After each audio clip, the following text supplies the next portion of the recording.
Hi everyone, welcome to simPRO Chats with Daz Adz. My name's Adam from AMAC Consulting. As always, my partner in crime on the other side of the screen. I'm Darren from Platinum Consultants. Great to be here. It is great to be here. So we're going to do a bit of a special episode today. It's going to be special for a couple of reasons. For one, it's Friday afternoon when we're currently recording, and Daz and I have both opened a beer to commemorate getting through another week, especially being in Melbourne. We've made it through another week of COVID, so that's great. So full disclaimer, we're going to be having a couple of beers while we do this episode.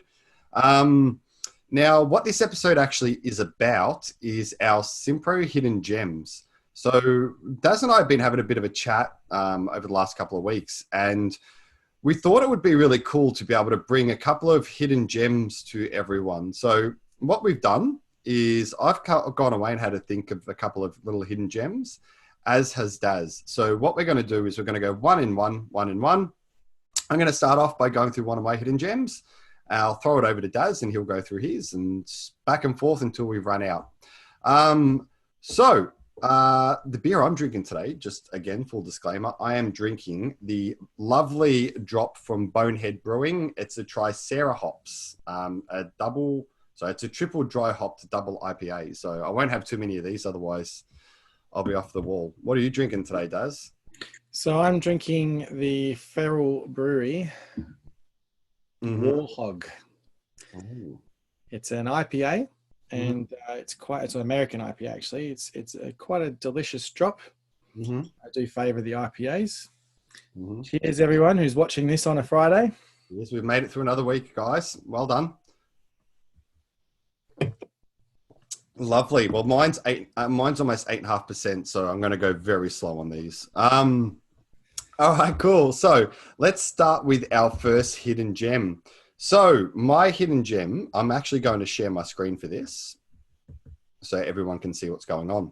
Now, my hidden gem is basically dispatching job work orders from one simPRO build to another simPRO build.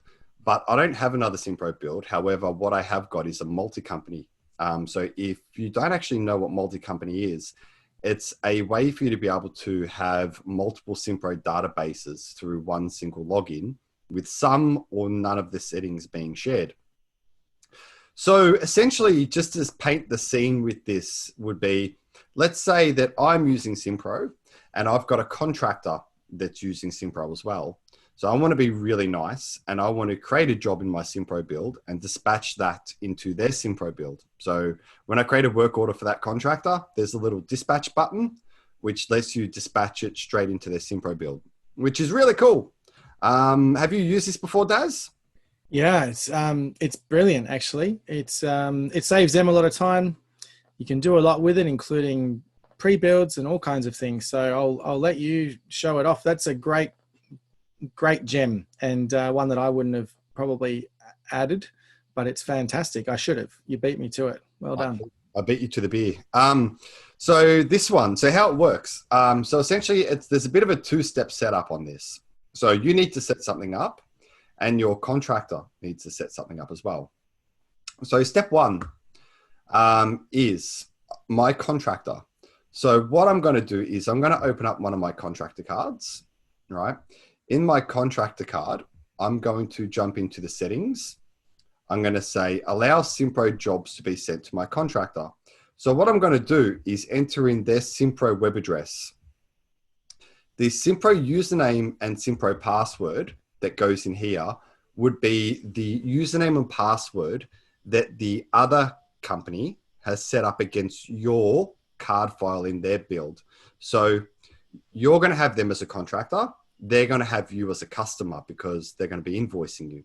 So in their customer card, they're going to have your login details to dispatch into their build. So in here, I've got training.simPRO suite. I've got Adam M and whatever the password is. Now, if I just go cancel for a sec, I'm going to go to the other company, which is actually Darren Whitby's company. In Darren Whitby's company, I will be set up as a customer. In the customer card, I've got settings. So in here, I'm going to have a username being Adam M and whatever that password was. I'm going to tick the box to say, allow customer to send jobs into your simPRO system. So that's now basically those login credentials, the username and password, and that tick box is what I'd be putting into the contractor card in my simPRO build. Does that make sense, Daz? Certainly does. So you as the main job giver actually give a username and password to the contractor. And the contractor in turn adds the username and password that you gave them into you as a customer. Correct. Into the record which corresponds to you as a customer. So the person who's giving the work sets the username and password. You tell the contractor what to put in, and then they put that in. Spot on. Absolutely spot on, mate. So now that that's all been set up, essentially, what's that? There should be a trainer. You should have a crack. I reckon you'd be semi-successful, Daz.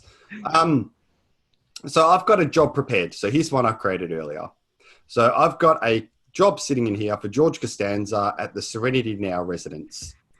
Love the reference.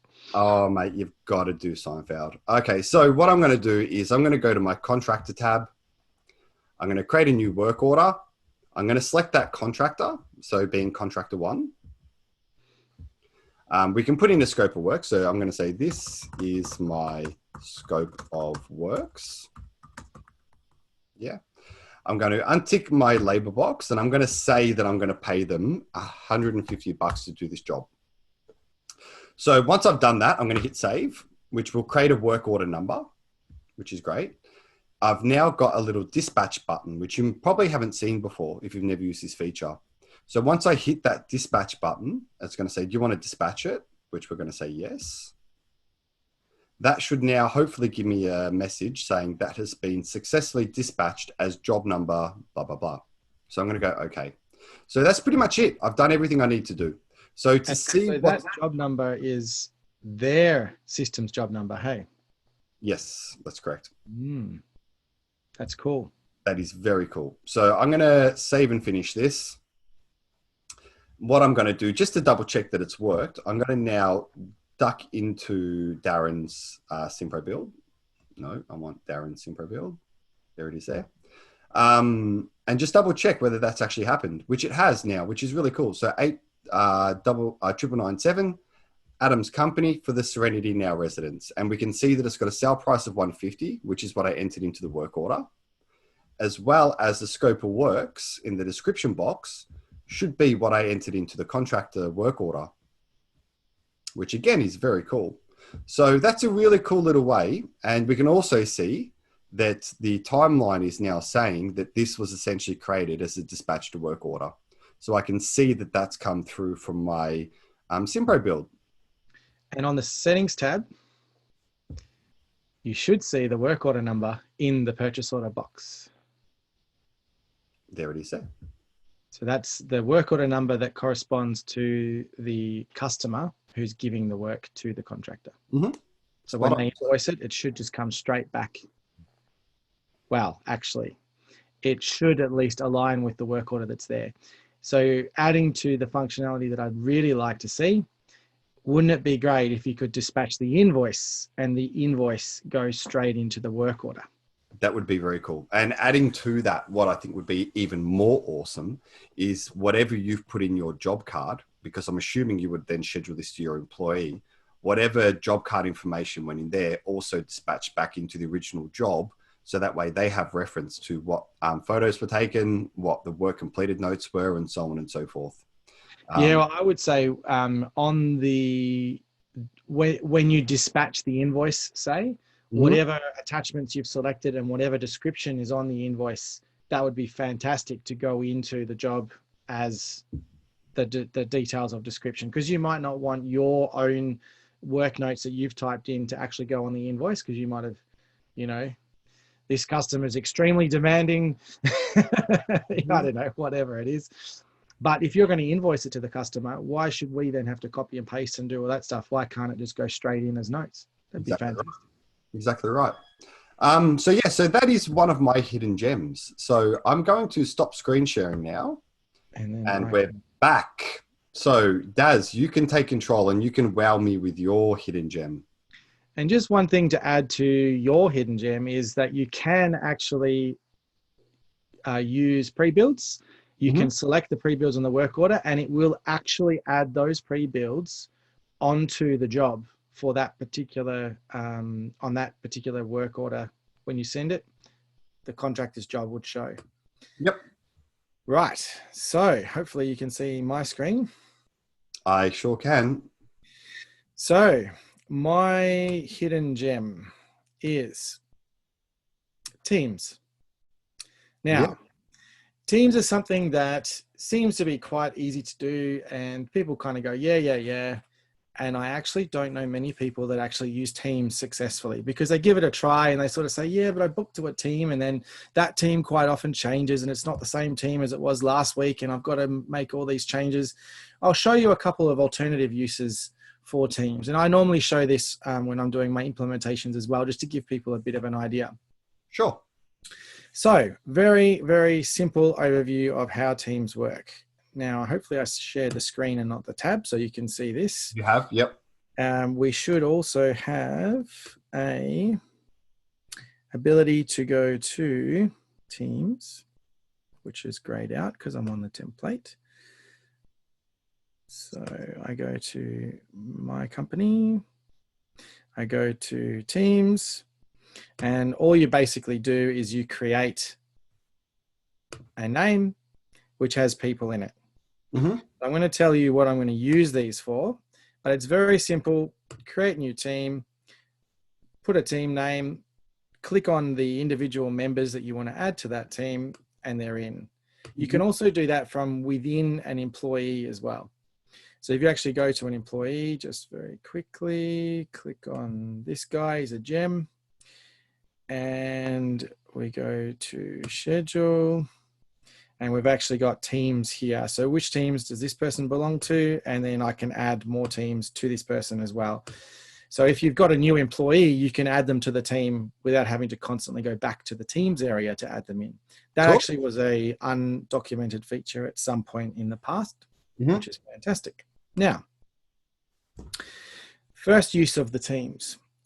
The first thing we can do with a team is we can actually use it to book people in. Now, this is not the primary use that I recommend, but it works quite well in certain circumstances. So you can see we've got a busy schedule here, lots of different people doing work.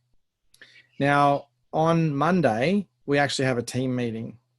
So I want everybody to be all hands on deck. So what I actually do is I go to team resources and go to Monday, and I'm actually going to then use my activity to book in for all employees, the team, say toolbox meeting, team meeting.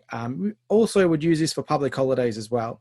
So I go to my all staff group and I'm going to block out an hour for the team meeting. And that in turn adds all staff, which I've created an all staff group, to that particular meeting. So for public holidays, for team meetings, and now we've got it on Tuesday though, I've got a special meeting just for the technicians.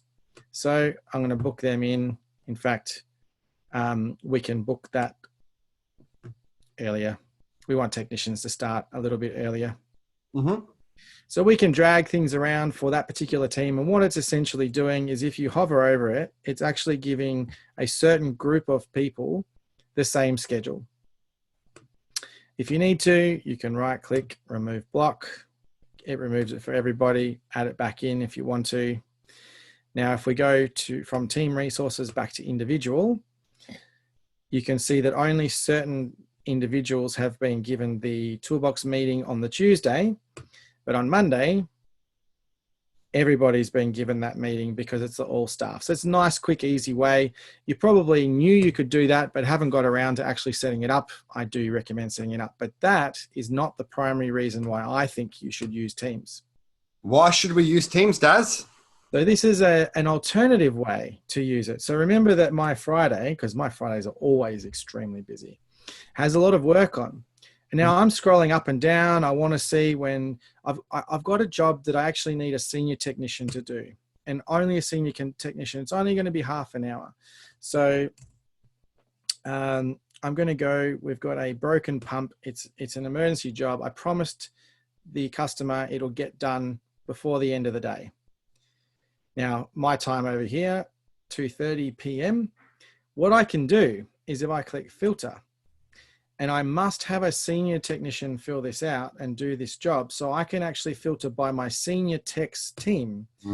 That's now going to show me all of the people who are allowed to do that particular work, of which there's only one guy who's senior enough to do the work. Just so happens to be you. There is someone else who's fairly decent as well, who's part of the team. It looks like your employee record isn't able to do landscaping or electrical work, unfortunately. That's a shame. So you are there, but as soon as I try and select the job, and that's for anyone who's fault finding, that's because the cost centers are not listed in Adams. But as far as this goes, this is the list of senior technicians. And so then when I select a particular cost center for a job, I can then see if I can squeeze someone in. Let's do it 3:30 to 4:30. So then the same deal, if I then want to filter something different, so I'll clear that job, go to the filter, and let's say I actually want the apprentices to come along to a specific apprentice only meeting or a specific job that's for apprentices. So let's say we've got some wiring to do that's electrical. They're just throwing it through the wall. They're not actually connecting anything up. So maybe that particular job, I'm looking for when are a couple of apprentices available, and we'll go to this extremely descriptive job, stuff to do, and I'm going to get David and Gail to go out and do that. So the team then becomes a way of filtering, not just we want to schedule everyone in the team. I just want to be able to see who's available in certain teams. Now they could be 2 people, they could be 10 people. So that's another use of Teams, along with its original use, which is scheduling to multiple people at once, a group of employees. I just got to cancel this filter that's here, and then we should see everybody in their teams. Now, if you see those squiggly lines, it basically means that not everybody in the team was able to be scheduled for that particular thing. So it's showing you, Darren scheduled, but not Adam McVeigh, because he wasn't available. So it works quite well. It's especially good as a filter, and it's especially good when you've got large numbers of employees and it just scrolling up and down the screen is not fun. You can go whoosh, and then show your team just the people that you want to see. Awesome. I love Teams, man. Like I use Teams all the time with my customers. I've had, to give a couple of other practical examples, I've had customers where they have 2 or 3 service coordinators, and each service coordinator is responsible for, say, 5 to 10 techs each. So in that instance, what we did was we created a team. We called that team the service coordinator's name. So when they're looking to book jobs in, they obviously only want to book them into the technicians they're responsible for. So we created team service coordinator Darren and coordinator Adam, for example. So I could just filter out my list of technicians per service coordinator, and that would only show me specific techs that we can do. And to work in conjunction with that, I guess seeing as we're talking about techs, you can also reorder the technicians in that list as well. So then say put the A graders at the top and the apprentices at the bottom, or something along those lines. So yeah, really nice. Yeah, really nice way to be able to kind of, exactly like that. Really nice way to be able to regroup your teams in different areas, as well as order the technicians in particular ways as well.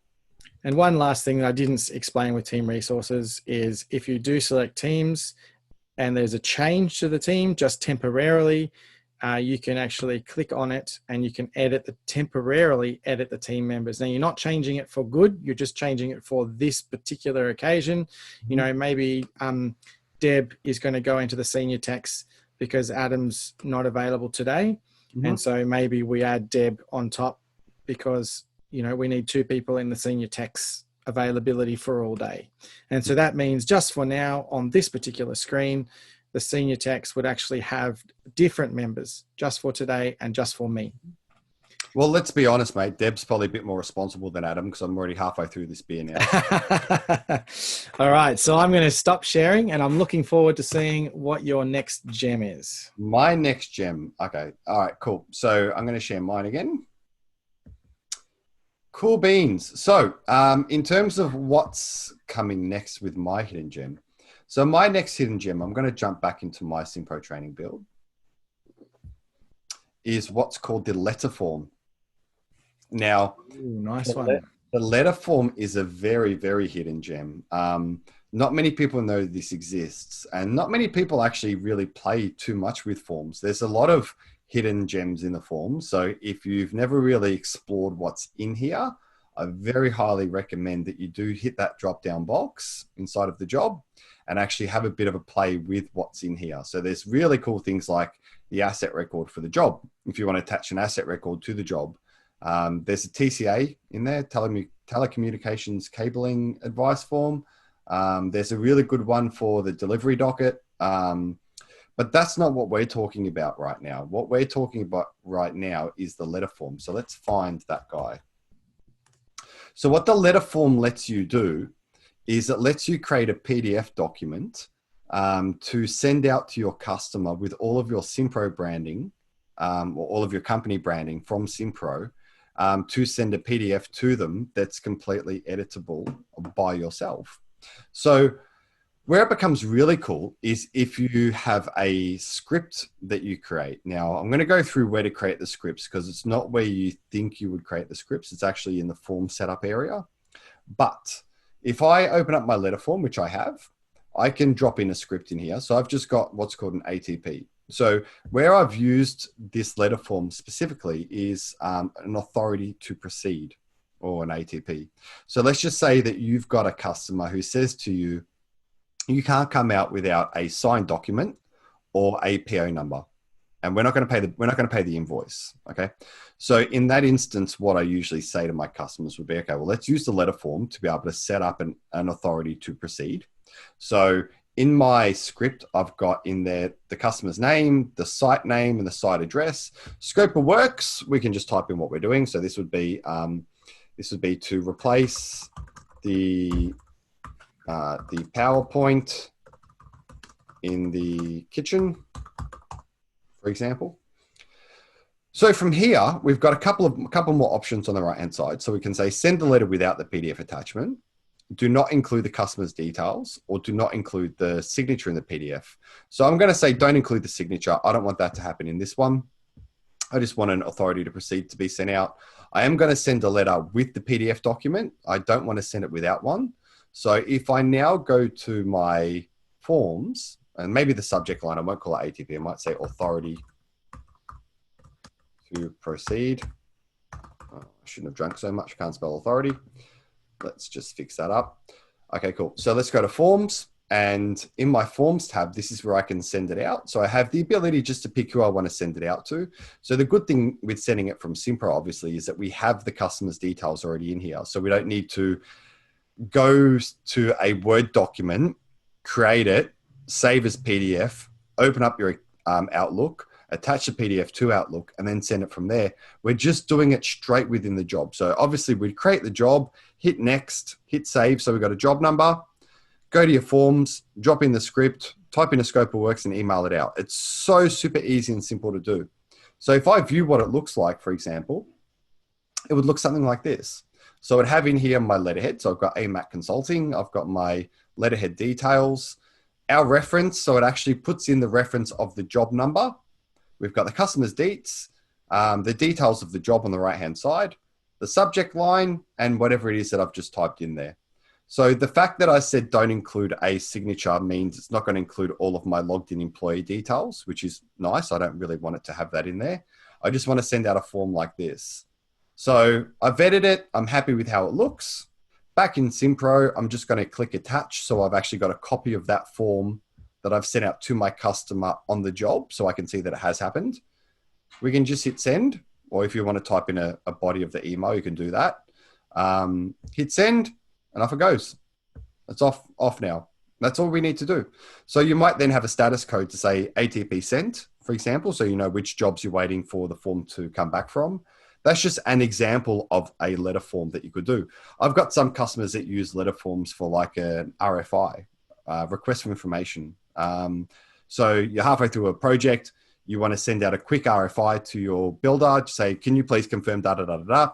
You want it being sent through on a really nice letterhead with the reference of the job number. Use this form. You don't need to have a script in that instance. You can just jump in here, type in the subject RFI, and then in the description, bash in whatever you want to confirm, email it out, off it goes. Really nice, professional looking PDF with all of your company details on it. Now that I've hit finish, I've got attachments being 1. If I click in there, there's my letter form that I sent out before. That's the date and time that I attached it, and that's who it was added by. Awesome. It's a really, really cool addition to simPRO. The fact that you can send out a PDF document really easily, I think, is a fantastic thing. Just from a system setup perspective, if I go to my setup, if you wanted to set some scripts up to do this, again, it's not where you think it would be. Like if I was just putting my logical sequence of events hat on, and simPRO will sometimes make me look like a bit of a fool. When I first heard about this and I'm like, oh, I can do scripts, that's awesome. Spent about half an hour trying to figure out where the script was and realized it wasn't where I thought it would be. You would logically think it would be in here, but it's not. If I go to my form setup, there's actually a form set up specifically for the letter form, which is right here. I can click in there. They're the header options that you would see on there. So in that gray box, that's what it actually says. If you want to, you can also attach your terms and conditions when you're emailing it out. Alternatively, in the scripts, this is where you can go set your scripts up. And you can also set up email scripts to drop in that box when you're emailing it out. If you want an ATP script or maybe an RFI script or an RFQ script, whatever you want, you can set up a whole bunch of different ones in there. So that's where you set them up. Really, really cool little feature. It's hidden away. Unless you were looking for it or you knew about it, you'd never stumble across it. It's just completely hidden away. Hence my hidden gem.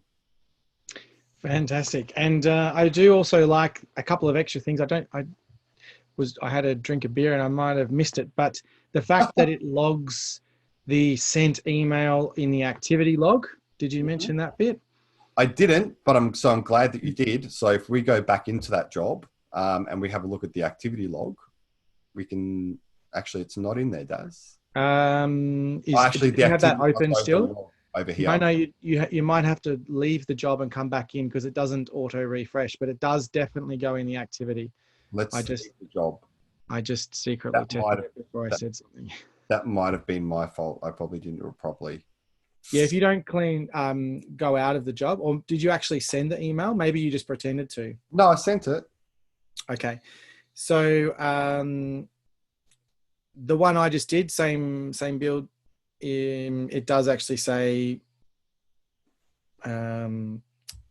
letter for job number, blah, blah, blah, has been sent. Okay. And if you click on it, it shows you the attachments and whatnot.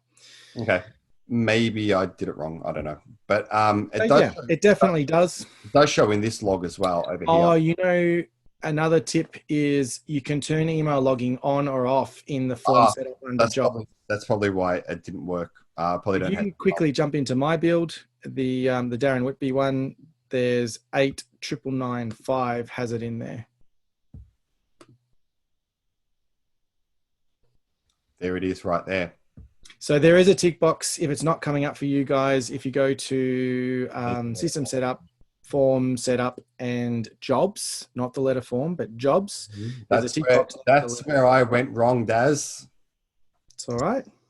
That's why we're yin and yang. We get this stuff sorted. It's fantastic. Well, that's why I keep calling you the simPRO dinosaur. I thought it was encyclopedia. I didn't know it was dinosaur. Oh, you're an encyclopedic dinosaur. You know what the size of the brain of a dinosaur is compared to their body size? Probably about the same size as mine at the moment. After let's go to under the forms. Probably it's not ticked. So turn it on in here. There it is. It's not turned on, so we need to turn it on. Maybe it is turned on. It seems to be turned on. I'm not sure why it didn't work for you, but it doesn't automatically refresh. You have to actually go out of the job and back in the job. It's possible that the job was still open in the background. So definitely it does work. And the other thing is that you can actually attach what simPRO calls terms and conditions, but what really means is you can add an attachment with it. Mm-hmm. So if you actually go into the part where you created the script in the setup, in the form setup, it could be a terms and conditions. It could be a whole acceptance page. It could be whatever you want it to be. So you can upload something there that will go out as page 2 or 3 or 4 with it. It's actually a good feature as well. I like, see, the stuff that you're bringing up, I know about, but it didn't even occur to me to bring that up. Yin and yang. It's great. Now for mine. It's awesome. It's a really cool little feature. So I'm going to stop sharing now. Actually, let's go stop share. So we're back to both of us. So some of mine I've got something to show, so I'll definitely share. But also there's some parts that are a little bit hard to sort of set up, and maybe we can do a screenshot afterwards or something. But essentially, my next hidden gem is custom fields. Now, I've tended to focus on the things that are the hidden gems, like the sunglasses on your head, the ones that you are right in front of your eyes, but you don't necessarily use them, or you don't know how to use them, effectively. Now, custom fields you can do so much with them, and I think they're underused and underutilized, but I think most people know that they exist. They just kind of go, well, yeah, okay, what am I going to do with it? Next, let's move on. So custom fields can be used for all kinds of things. So what we can actually do, if we create custom fields, which I may have open still, or I may have killed it on the last screen share, here we go. So in your setup, if you go to custom fields, you've actually got quite a few options, and almost every area in simPRO has custom fields. Now, the ones that are grayed out, this is because it's a multi-company. We would need to go into the template company because employees and contractors are shared between the companies. Now, if you have a look at some of the setup ones that we've got here for jobs, quotes, etc., you can actually put in, say, a date responded, a time completed, because we don't capture the time completed. Now, this date completed, interestingly, does exist now. When this was first created, and when I used to use this for some customers, there was actually no field in jobs for date completed. But interestingly, what we used to have to solve with custom fields is now an inbuilt feature. Time responded. So you can actually then type in how long it took you to respond, and you can collect some manual data, because some people need to then export that data and report on it to their particular customers. So there's a lot we can do with that. We can also do things within the job. So you can actually have, if you've got a list of things that you normally do, and maybe you don't want to create them as tasks, and maybe you want to actually enter things, for example, as like when you're creating your jobs with solar, is it a single story or 2-story, or choose, do they have existing or not existing? Now, what you can do, you can actually create these fields as mandatory. So if you're creating a job and there's certain questions and certain things that you're actually asking that must be filled in, then you can then select it as a mandatory required field, so that you cannot create the job without selecting something from that list, or typing it in, or putting a date in. And that means that you can collect data that, for example, you might be using tags at the moment. The issue with tags is it's not mandatory, and it is possible to select more than one thing, and you could make a mistake and forget. Mandatory fields, we can report on those quite nicely in various areas of simPRO, but they are mandatory, therefore they have to be filled out, which is fantastic. The other thing that we can do that maybe not everybody knows is that when you're looking at a list of jobs, we can modify the table view so that any of those custom fields can actually show up in the list of jobs. Anything that you think you want to collect can show up in the list. And that will then show next to the jobs as part of this list. There's a lot of problems you can solve by doing that. Mm-hmm. You know, I'll give you an example that I did the other day. There was a customer that had lots and lots of quotes coming in, lots, and they have 5 BDMs working on these quotes. When you send the quote out, great. Then what? How do we know that that quote's had some action on it? So what we do is we create some custom fields and we say first follow-up date, second follow-up date, third follow-up date. So now we're actually logging how long since, and you'll have date created, date sent, Mm-hmm. first follow-up, second follow-up, third follow-up. And so someone who's a manager or someone else having a look, they can see that these quotes are actively getting followed up. And if it's been a certain amount of days since the last follow-up, you can sort it by a column, or you can just browse and see which ones haven't been followed up recently, and then either get onto the salesperson, or the admin team actually used to use that as okay, I've got some spare time, I'm going to start calling these quotes up and see how we're going. So that's another use from within the quotes area. Within the jobs area, for example, we used to have one because we didn't want to use the status of the job because that could change automatically. We actually had stage of job as a drop down. So we're at prelay stage, or at slab stage, or we're at handover stage, and we can actually use a custom field for that as well. So you can really get a good idea of where it's at, whereas the status was actually used for which department is currently responsible for doing the next stage of the job. But within slab stage, we might be ordering materials, we might be scheduling it, it might be in progress, there might be various things that could happen, but the whole stage is called slab stage. So we use the custom fields for that. Continuing on with more uses for custom fields, we can add custom fields to employees. So if we take this gun, for example, we can go to the custom. Look at that handsome face. And maybe we collect sizes. I was going to select medium, but you know, you've got definitely bigger muscles than that. And are you shack size, or are you maybe just size 10? Let's go with size 10, mate. I don't think I'm not quite 7'4". Now, boots are something that's quite expensive. They do last a long time, and some people have a like a HR policy where they're only allowed to have one set of boots every year or every 2 years. So when were these boots issued? There's lots of things you can do with this stuff. Now I need to reorder uniforms for everybody. I've got all the sizes, and this can be exported as well. So we can see this again in line with the employees list, or we can just export a list of employees. With emergency, we've only got a couple of fields we can fill in. So what if I want to know allergies, blood type? You know, what if I want 2 emergency contacts? Well, I can create those as custom fields, and I can then fill those out. And some of these can be compulsory when I'm creating an employee to force the admin person to put these details in. More uses for the same thing. But wait, there's more. There's more? You sound like a knife. There is more. Like so just recently, I had a customer who is asking about, we want a way that we can specifically denote a dollar value for a deposit that needs to be paid when a quote is accepted. And we want that to show up in a couple of different places within the quote. So it's going to show in big letters down the bottom of the main quote. And then there's going to be an acceptance page, which also has exactly the same dollar value.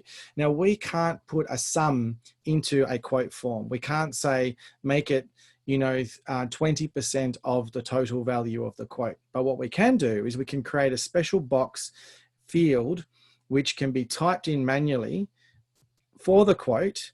And then that field can then populate multiple areas in a quote detail form, a quote form builder, old school.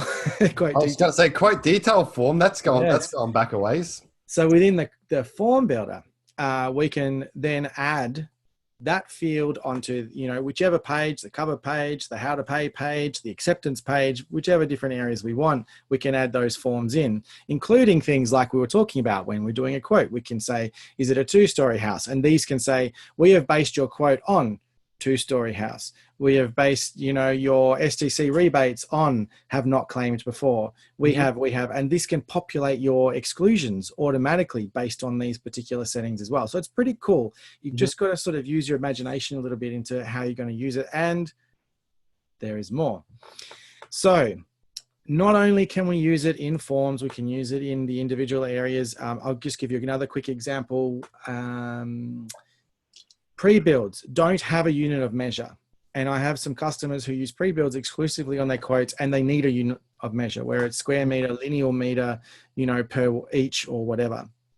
So what we did is we actually created a custom form, a custom field for pre-builds, exported, re-imported into that field, and we added a column on their quote. So now it says a pre-build, item name, quantity, unit of measure, price. So it will actually say, 2.5 mil cable, 100 per meter, so many dollars. And it actually comes out really nicely, very professional. And it's a way to make simPRO do something that it technically, you can't do units of measure on pre-builds. But you can if you use these custom fields. Now, the next thing I wanted to talk about with custom fields is the ability to use the BI reporting tool. Now, if you have or haven't got into the BI reporting tool, you really should. It exists here under your reports if you're using the new version. Otherwise, you'd be up the top here under reports, halfway down. So we've got BI reporting. If you don't see that, it's because you haven't gone into your security group and enabled it since it came out. Shame on you, because you should be using it. You should know that it exists, and you should be using it because it is really a great feature.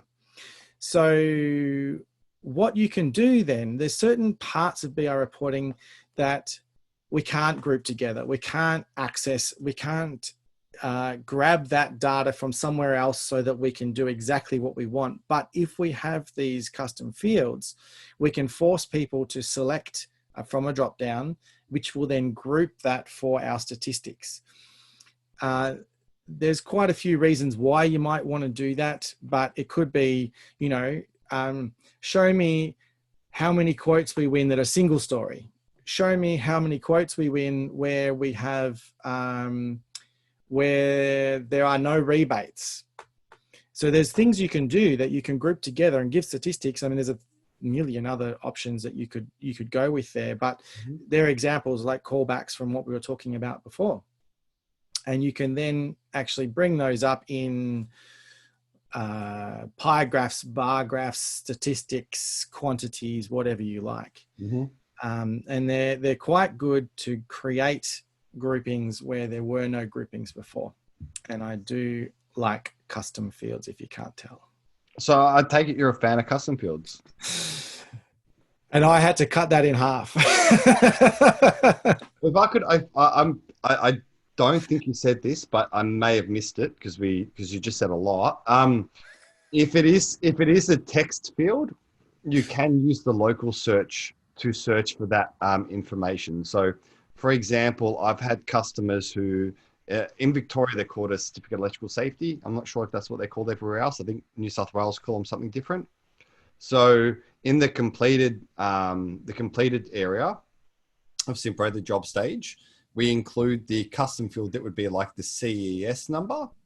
And if you have to search for a certificate of electrical safety, you could search in that local search, which is just underneath the word completed jobs, and actually search for the custom field to then find the job that has the relevant CES number. So you can't search for them, unfortunately, if they're a drop-down list or a list option. They would have to be a text field for you to be able to search for. But considering that you can search for them, I mean, I've had some customers use custom fields if they're a volume builder. So being a volume builder, they have a whole variety of different call updates. So they might have a call update for a rough-in, a cutout, a fit-off, or if you're in South Australia, it would be like a first fix, second fix, cutout. So because the builder generally will let you know in advance when the date is going to be for the first fix, second fix, rough-in, fit-off, you can add it in here. And then you can modify the table view to know exactly what the date ranges are of the first fix, second fix, rough in, fit off. Really, really powerful tool, the custom fields. And like I'll echo what Daz said, they are incredible. Now that you can report on them in the BI tool, you can add them into your form builder.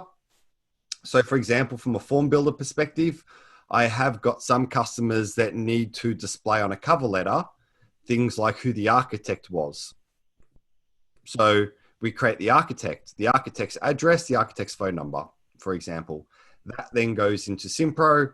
That can be added onto the cover letter of, or the first page of the quote that we send out. So heaps of really cool stuff that you can do. That heaps of lots of random applications. Anywhere that you've got something that doesn't fit natively into simPRO, slap it in as a custom field.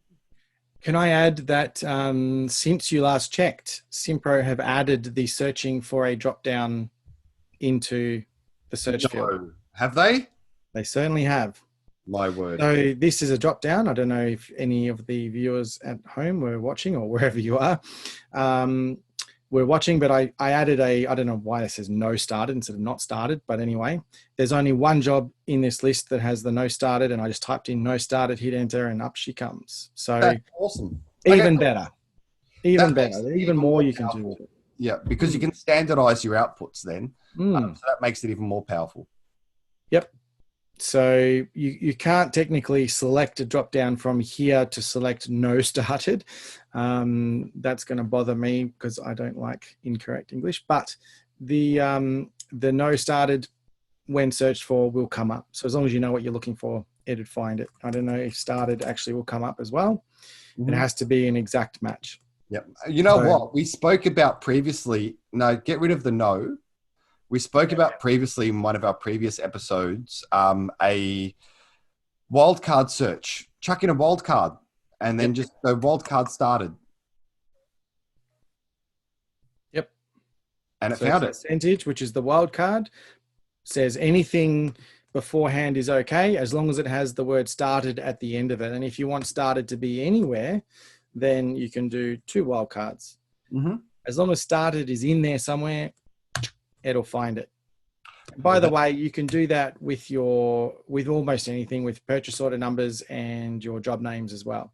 I mean, there's some areas in simPRO where it's very specific and it doesn't want an exact sequence of characters, like PO numbers, for example. Yes. If you were to do a PO number and you only caught the last 3 numbers, for example, simPRO will not find it if it's a PO number. You need to use a wildcard search for that.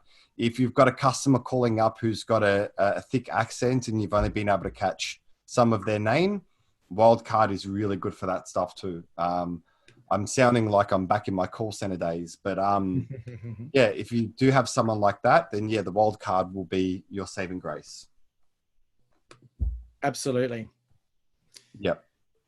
Awesome. Well, that was a tremendous hidden gem, Daz. I enjoyed that thoroughly. I've enjoyed all yours as well. Oh, thanks, man. You're going to make me blush.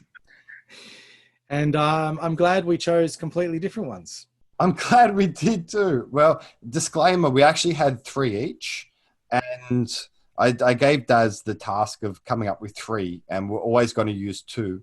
The third one was going to be just in case we said each other's hidden gem.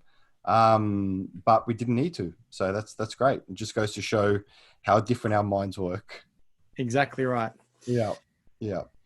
Cool. So that's it. Right. Hidden gems. That was a really fun episode. I enjoyed that. Me too. And cheers. And if you haven't checked out the Feral Brewing Company, especially for any of those who like IPAs or pale ales, they have very good ones. Local to WA, I believe. So they're a WA native, are they? Lovely. Well, anyone in Victoria, if you are in Vic, these guys, Bonehead Brewing, incredible. And just from a personal note, they've also been really, really good to me as well. They've let me work out of their brewery during COVID to actually give me a place to work. So if you were looking for a beer, you could do an awful lot worse than picking up one of their lovely drops. And if you're a dark fan, their porter, oh, it's delicious. It's a chocolate vanilla porter. It just goes down an absolute treat. So, yep. Good. Well done. I enjoyed that. So thanks for your time. As always, I'm Adam from AMAC Consulting. You can catch me at info@amac.consulting. And where can our lovely viewers find you, Daz? So I'm Darren from Platinum Consultants, and you can go to my website, platinumconsultants.com.au, or email me, darren@platinumconsultants.com.au. Anyone who knows anybody who might like to have a demo of simPRO, or interested in buying simPRO or having a look at to see whether it will work for them, give me an email or check my phone number on the website. I'm very hopeful that we'll be able to help a few people out there with this episode, some hidden gems. We'll probably do this every few months or so and see if we can get you revitalized into using areas of simPRO that you may not have thought about for a while or may not even know existed, possibly like the letter form. Yeah, there's lots of really good stuff that's kind of stashed away that just waiting for us to uncover, just waiting for us to sink our teeth into. Yeah, there are countless topics within simPRO. We won't, as far as I can see, ever run out. And by the time we do, there's a bit of content to go. Yeah, it's good. Yes. Yeah. All right. Well, thank you again. Until next time. Bye. See you next time. Thanks again.